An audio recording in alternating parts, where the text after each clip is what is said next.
actually divide up the class into two parts.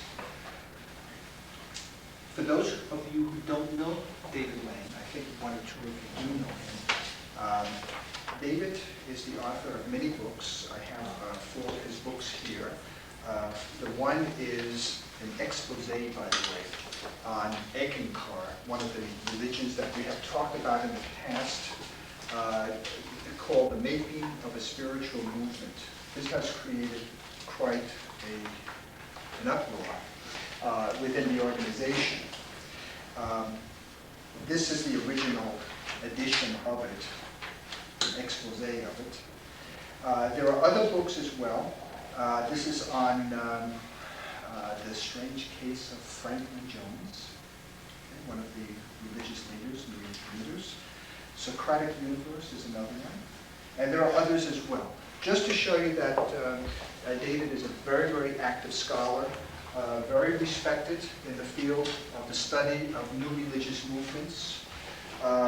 He is a member of the Department of Sociology and Philosophy at Mount SAC, and operates a couple of websites, which I hope we'll talk about a little bit. If not, I will make sure that you get the address to it. Some of the most interesting material is on that website. The last time I had seen it. Very, very interesting. So with that, oh, by the way, I should mention that David and I had met many, many years ago at the American Academy of Religion at the regional Western branch. And it was around the time that David was working on this expose of Eckankar. So, and there were all sorts of stories that he told about some of the problems he had. So I hope he tells about this today. Plus other updated information as well. No, that was, I think that was in '83. Was it here, right? Wasn't the conference held here? There was one. We had one here. I wasn't sure if this was the time. I didn't pick up for Campbell Smith from Harvard. And the only way I could recognize his name is book at the airport. Yes, that's right. Okay, well, David, I'll turn it All right, back to you.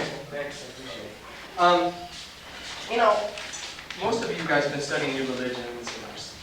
And let's just get juicy, okay? I'm the kind of guy, Mr. Santucci, Dr. Santucci, he's really polite to me because I always get myself in scams. I mean, I'm the kind of guy who gets in trouble because, let me say it, 1993, at the London School of Economics, I'm giving a talk on the influence of new religions on the European scene. Now, this is supposed to be a fairly benign talk. I mean, the president of Scientology was there. There were people from MSIA, Eckankar, and other religious movements. Everybody is fairly phenomenological, and you know that word. Basically describes something without much critical juice. So I got up there, and I started giving my spiel about how difficult it is to be critical of new religious movements, because you get yourself in a lot of trouble. I talked about the robbery in my house, I talked about lawsuits, I talked about death threats. And at the end of the talk, everybody was really up in arms, and finally the president of Scientology comes up to me. He goes, David, can we talk for a few seconds? And all of a sudden he brought me this big, huge, thick book. You may have seen it, called What is Scientology? He goes, I think you need to read our book. And they could tell all of a sudden I'm getting, all right. Well, my job is to step on your toes. That's my job. I mean, my job is to be the kind of the clown in the religious studies world, to say things that people don't want to say. And essentially, let me set up the groundwork. Let me set you up. I have a tendency to believe that one of the problems in the study of new religious movements is that it lacks critical scrutiny. My sense is that when we go to buy a used car, we have more critical, discriminating intelligence than we do when we buy a new religion. It seems to me that the minute you say it's a religion, it's hands-off. You can't say anything about it. My hunch is that religion needs critical voices. It needs some kind of connoisseurs to appraise whether or not you can make a differentiation between Jim Jones and Jonestown and, let's say, the Dalai Lama of Tibetan Buddhism. Is there a difference? Now, for me, there is. And there are a couple ways we can explain that. But let me just back up a couple steps and give you a little trajectory. Also, to suggest for everybody in this room, you can have an influence. You might think you're 20, 40, 60, and you're saying, gosh, I'm just doing term papers, I'm just studying religions. You can have a huge influence by what you do. Why? Because the whole field of studying new religions is blossoming, as I'm sure you can see it. It's blossoming. Why? There's so many different new religions out there. It reminds me, coming into this classroom, it kind of reminds me of when I was 20 years old. I was at Cal State. I was taking a class just like this. You know, I think it was, back then it was called religious cults. Of course, they got rid of that now. And, right? You know, you can't say that's not politically correct. It's not a cult.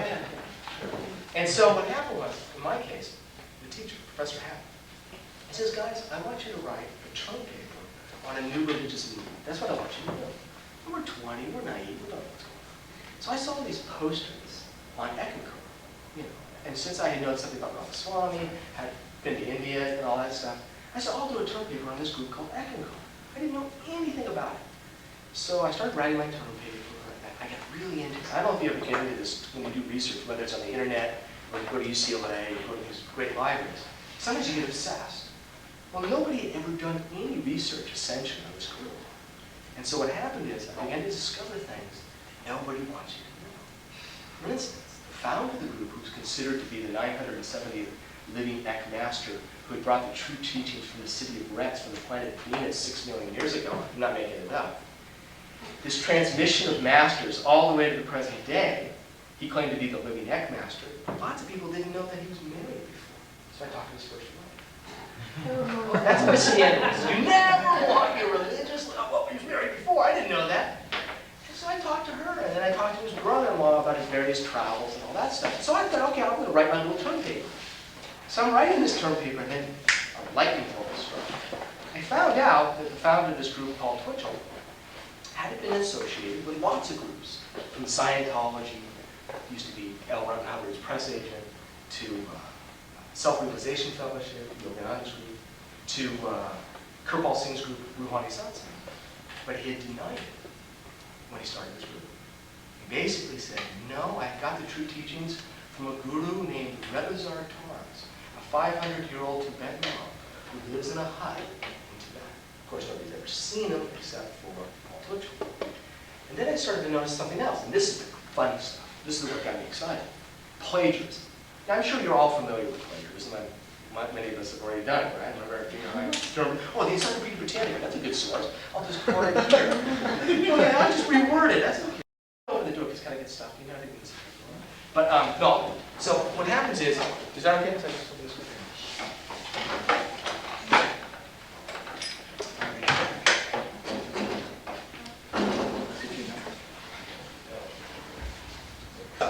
Is when you find plagiarism.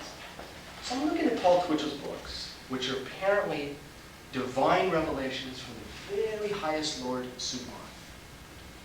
Well, I find out that I have this like 1939 obscure copy of Path of the Masters by Joan Johnson, which was originally published in Paris, France. And I take Paul Twitchell's books, and I start to compare them. I go, oh wow, this guy copied it word by word. So I took one of his books called The Far Country, and I discovered 400 paragraphs that were plagiarized. It's kind of cool. I dig that stuff. So I started copying it down. So I write it down. I got the biography going. I got his first wife. I got stuff that nobody's even heard of. And of course, I am a chump. Let's confess it right now. I'm a complete sucker, loser.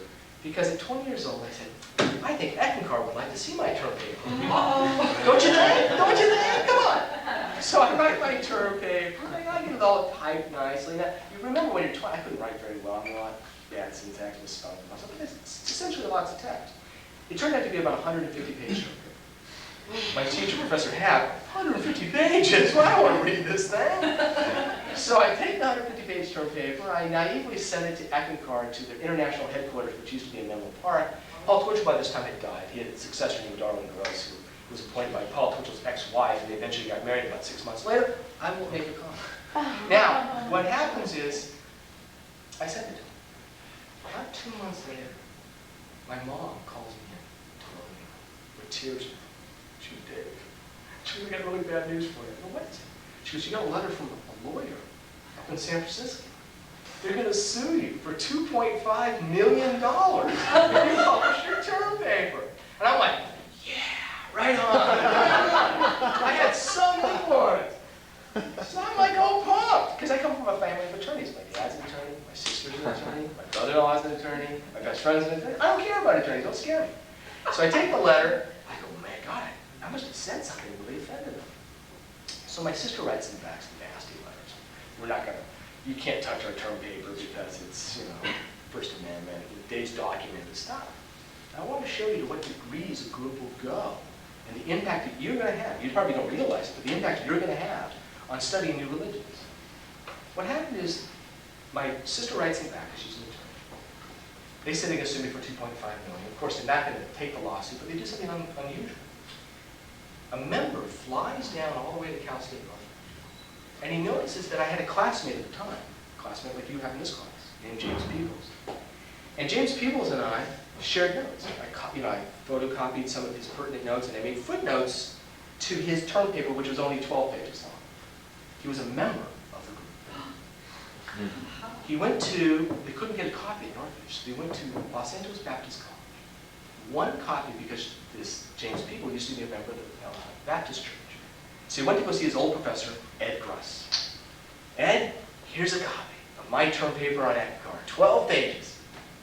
Well, the Eckankar member found out that there was a copy at Ed Gruss's college. So he goes to Ed Gruss, claims apparently that he's a member of the Spiritual Counterfeits Project, which is an alt-right Christian organization out of Berkeley.